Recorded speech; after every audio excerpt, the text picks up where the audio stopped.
আমরা পুরুষরা খুব অদ্ভুত। পুরুষরা কখনো সফল হতে চায় বাবা মায়ের জন্য, কখনো সফল হতে চায় প্রিয় মানুষটাকে পাওয়ার জন্য, একটা সময় খেটে মরে স্ত্রী আর সন্তানের জন্য, পরিবার প্রিয়জনের হাসিতে হাসে,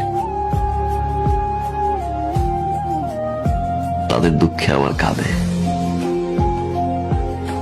পুরুষ যখন নিজে বাঁচতে চায় তখন আর সময় থাকে না। আমরা পুরুষরা বাঁচি অন্যের জন্য। কিছু কিছু পরিবর্তন মানুষ নিজেই করে, আর কিছু কিছু পরিবর্তন মানুষের জীবনে আসে যেটা সে কখনোই চায় না, কখনোই আশা করে নাই। এরকম অনেক জিনিস ঘটে, সেটা আমার জীবনে বহুবার ঘটেছে। আমি যেটা করতে চেয়েছি